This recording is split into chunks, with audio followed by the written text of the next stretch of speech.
Okay, great. I'm Anne Marie. I'm the founder of the Retail Innovation Lounge, and I'm super excited that we have captured Jason Breazeale, who manages innovation. He leads innovation for Ahold Delhaize, which, if you don't know it, is a big deal.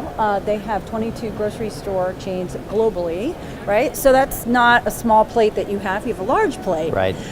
So Jason and I go back a little ways, and I'm fascinated about what he's been able to do at such a huge organization to start to integrate innovation into the mix. So Jason, how on earth have you been able to get anything done? What is it that you're doing there, and how are you getting it done? So the key focus for innovation in any large organization is really getting them to shift out of that mentality, the culture of we've been running grocery stores for 100 years.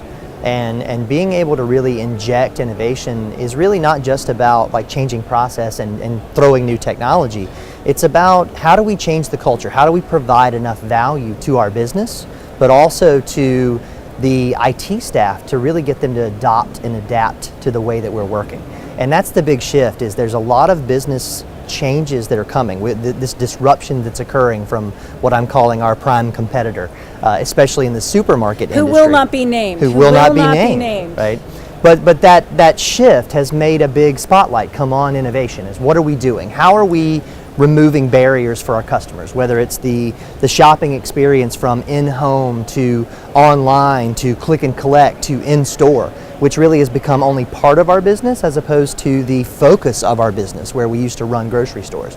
And doing that in IT is this very legacy waterfall style process, so we're having to shift from how do we do things more agilely? How do we become truly an agile organization? And so my goal, the directive from my CIO was to be the bull in the china shop, to be the skunk works for our marketing team, to really go and change these business mentality of IT as everything we want to do is 6 months and $6 million to be able to accomplish anything. And we want to do things in weeks, not months. We want to help them partner with us and execute on very small, fail fast, quick wins, small bets, and be able to provide value quickly with any way that we can do industrialization to bring it into the stores and roll it out everywhere, but still be able to execute quickly and make it small. So tell me a little bit about, without giving away anything proprietary, I don't want to give away all the secret sauce, but I do think there are some best practices and interesting strategies you've integrated, because one is, I think your unit works as a centralized hub, so to speak. Can you take us through maybe some of the steps? If I were to do this at my large 100-year-old corporation, what would be some ways that I could think about this to make it work for us? Innovation is part of the fabric of everything everybody does in IT, and that's a great way of kind of saying it, but in practice it really falls apart. Everybody else has got these huge projects and this day-to-day work and all these things they have to do, but we've got to be able to set aside and do small projects that have a scope that we can manage, that don't require a 9-month, year, 2-year integration effort to be able to do. And so proof of concept is a great way to focus on that. Rapid application prototyping, emerging technologies that are not tied directly to it. Whether it's new introduction of new things like computer vision or frictionless checkout, or even changing the paradigm shift of mobile payment and e-commerce, where you can go into these larger organizations that have these static processes and say, okay, hey guys, here's mobile payment. Here's a different way of thinking about it. Here's a different partner for processing online e-commerce than maybe you're used to in the way we've always processed transactions. And then introducing new concepts to them like the ecosystems that exist in Alexa or in Google Voice, in WeChat and WhatsApp, and the new model for commerce that's coming, and being able to provide that without it having to be a third party or a marketing firm or a Deloitte or an E&Y coming to tell you these things. We're doing that skunk works for them. Okay, great. So can you define skunk works for the layman? Sure. Skunk works is just the ability to do small projects, these little things that you typically would go to a third party outside. They would run to a New York City company and say, hey, let's do this. We become the internal consultants.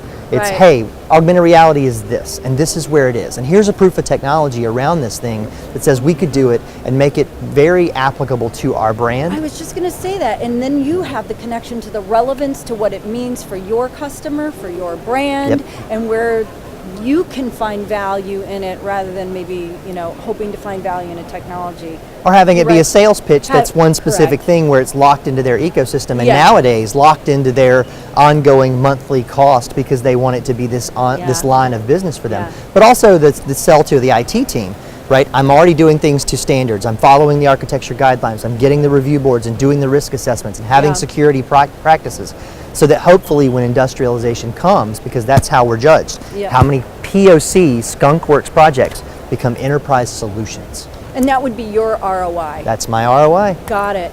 One more question, and because I have been to your innovation lab in Boston, I will not disclose the location. I don't know if we're allowed to do that, but I have been there, and I found it to be a fascinating, amazing experience. So one is that I think you've been able to harness the energy of a millennial, Yes. and really drive that. So can you maybe just share a few highlights of how that works, or what you think makes that a successful model? A lot of people love to think that millennials just want beanbags and candy. Yeah. And beanbags and candy are part of it. That's part of our It's lab just experience. right. But we really wanted a space that fosters collaboration and creativity. And whether that's hanging guitars and pianos and fostering creativity, because we find out a lot of these guys that are in IT that want to be disruptors, that want to be innovators, have a creative side. And so driving user experience, Which is almost counterintuitive, really. it Now does. It that you seems say like that, it. It yeah, seems like now that it. you But say but the technologists of the Yeah. future and these future of work are the creatives, and that's the way that they work and the way they want to work. So if you want to see somebody who's coding for 3 to 5 to 7 hours, and then they want to pick up a guitar for 30 minutes and let them just kind of blow off steam, it's no different than today's worker maybe browsing YouTube or hitting CNN, right? Mm-hmm. And that type of shift in the way that they work, ping pong becomes a big part of it, where it's more of, you know, like it's competition. It drives collaboration. It drives cross-team, cross-functional communication that starts there and expands into the project. I definitely saw that. I mean, I was totally surprised, because even if you were a shy, laid-back, quiet person, I saw people who you almost wouldn't even imagine getting involved, standing up and being willing to sing in front of their colleagues and peers, Sure. like without even a thought in their head. It was really quite profound, and I do want to commend you for creating something so special and amazing, because I was excited to be there the first time, and I look forward to going back. So Jason Breazeale, Head of Innovation for Ahold Delhaize, I want to thank you for your time, and I look forward to seeing all of the new innovations that are going to be ahead and what he's going to be up to there. So thank you. Thank you.